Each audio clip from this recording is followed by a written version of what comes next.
Have you ever looked at your life and quietly thought, maybe this is all I'll ever be? Maybe you work hard every day, but nothing changes.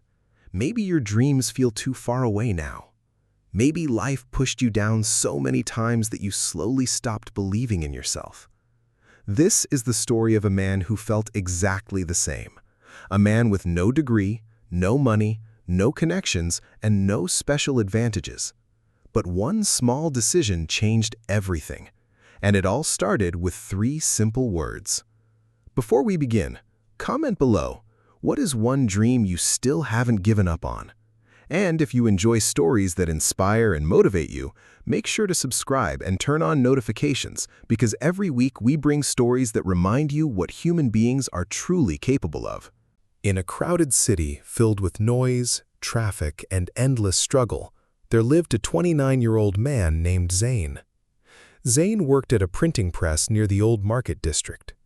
Every morning before sunrise, he woke up in his tiny rented room, washed his face in cold water, wore the same faded work shirt, and left for another exhausting day. His job was simple but brutal. He carried heavy stacks of paper, cleaned loud printing machines, and packed boxes for shipment. For 12 hours a day, the sound of machines surrounded him. His hands were permanently stained with black ink, his back hurt constantly, and by the end of every shift, he felt completely drained. But the hardest part was not the physical pain. It was the feeling that his life was going nowhere. At the end of every month, after paying rent and sending money to support his widowed mother, almost nothing remained. No savings, no progress, no future he could clearly see. Yet there was a time when Zayn had dreams. When he was younger, he loved computers and problem solving. Teachers used to tell him he was intelligent. He dreamed of becoming a software developer one day. But life had other plans. When Zayn was only 17 years old, his father died suddenly. Everything changed overnight. School ended, dreams ended, and survival became more important than ambition. Years passed, and slowly, quietly, without realizing it, Zayn stopped believing that his life could ever become different. Every evening on the crowded bus ride home, he stared out the window at tall office buildings glowing with light. Inside those buildings were young professionals, working on laptops, wearing clean shirts, discussing ideas, building futures. And Zayn would think, people like me don't belong in places like that. At first, he fought against those thoughts. He applied for small office jobs. Once, he even interviewed for a data entry position. But the interviewer looked at his incomplete education and rough, ink-stained hands and politely said, "We'll contact you." They never did. He tried saving money for online courses, but every time he saved a little, another emergency appeared. His mother needed medicine, rent increased, his motorbike broke down. Little by little, disappointment became his normal life, and eventually he accepted it. Not because it was true, but because he repeated it to himself for so long that it started feeling true. Then, one rainy evening, something unexpected happened. After work, Zayn accidentally missed his bus stop. Distracted by his thoughts, he got off several streets too far from home. Rain poured heavily as he walked through unfamiliar roads searching for shelter. That's when he noticed a small community hall with lights still on. Outside the door was a handwritten sign, "Free talk tonight, from zero to purpose." Normally, Zayn would have ignored it, but he was soaked, tired, and emotionally exhausted. So he stepped inside. The room was simple: plastic chairs, old fans turning slowly overhead, and about 20 people sitting quietly.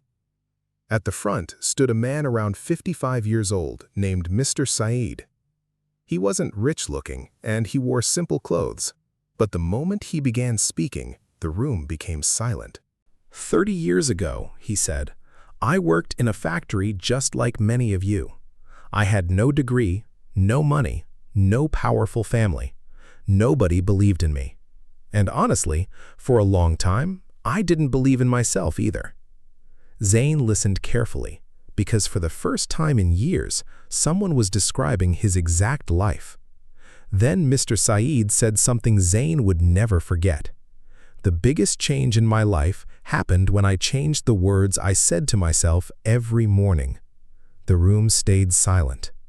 Before success comes externally, Mr. Saeed continued, it begins internally. Your mind listens to everything you repeat. If you tell yourself every day that your life is hopeless, your mind begins acting accordingly.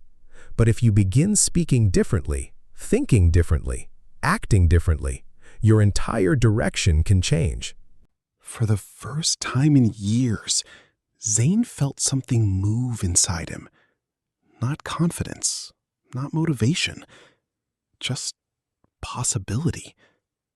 After the talk ended, everyone left quickly, but Zayn stayed behind. Nervously, he approached Mr. Saeed. "Sir," he asked quietly, "how do you believe in yourself when your life keeps proving you shouldn't?" Mr. Saeed smiled gently.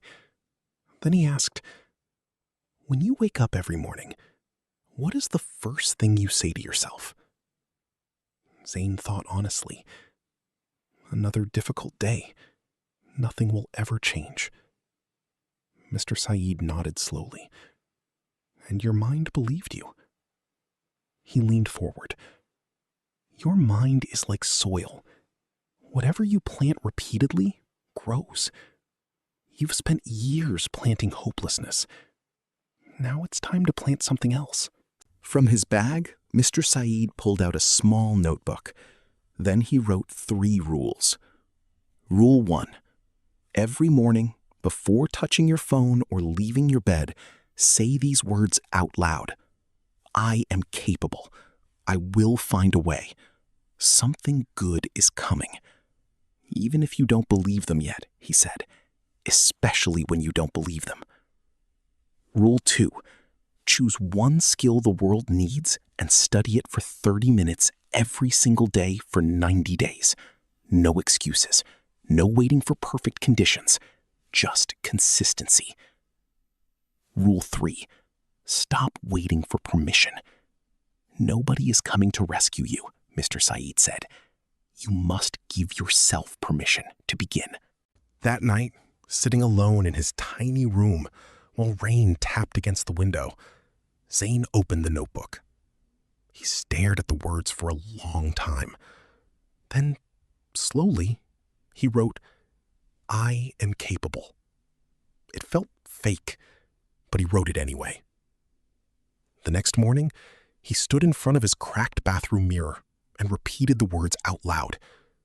His voice sounded awkward, embarrassed, unnatural, but he continued.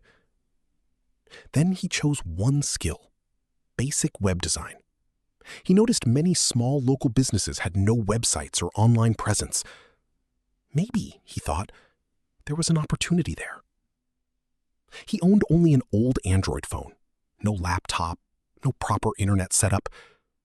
Still, every morning before work, he watched free tutorials online. 30 minutes before work, 30 minutes during lunch, 30 minutes before sleeping. At first, it was frustrating. Nothing made sense. He forgot lessons constantly. Sometimes exhaustion made studying feel impossible. And people laughed at him. One coworker joked, "You? A web developer? Brother, just focus on your printing job." But Zayn remembered Mr. Saeed's words. Your mind believes what you repeat. So every morning he repeated, I am capable. I will find a way. Something good is coming. Weeks passed, and slowly, something changed. The tutorials became easier to understand. His fingers moved faster. His confidence grew quietly. By day 60, he had built 3 practice websites, a barbershop, a bakery, and a mobile repair store. Simple websites, but functional, real. For the first time in years, Zayn felt proud of something. Then, on day 81, everything changed. A local mobile repair shop owner sent him a message. "I heard you build websites. Can you make one for my business?" The payment was small, very small. But when Zayn received that first payment, he stared at his phone screen in disbelief, because it wasn't just money. It was proof. Proof that he could learn. Proof that he could grow. Proof that his future was not fixed forever. 90 days after that rainy night, Zayn returned to the community hall. Mr. Saeed looked through his portfolio quietly. Then he smiled. "You did it." Zayn shook his head. "It's still small." "Of course," Mr. Saeed replied. "But look how far you traveled in just 90 days. You changed your thinking, your habits, your direction. And direction changes destiny." 1 year later, Zayn no longer worked at the printing press. He worked remotely as a freelance web designer. He rented a slightly bigger room, bought a second-hand laptop, and supported his mother comfortably. But perhaps the most important change wasn't financial. It was internal. The hopeless man who once believed life was finished no longer existed. And every Saturday, Zayn returned to that same community hall to teach free beginner web design classes to young men struggling exactly like he once struggled. Young men with tired eyes, rough hands, and broken confidence. Men who simply needed someone to remind them that their life was not over yet. And every single morning, Zayn still stood in front of his mirror and repeated the same 3 sentences. "I am capable. I will find a way. Something good is coming." Not because he was weak, but because he understood something powerful. Your life follows the direction of your repeated thoughts. So let me ask you something. What have you been telling yourself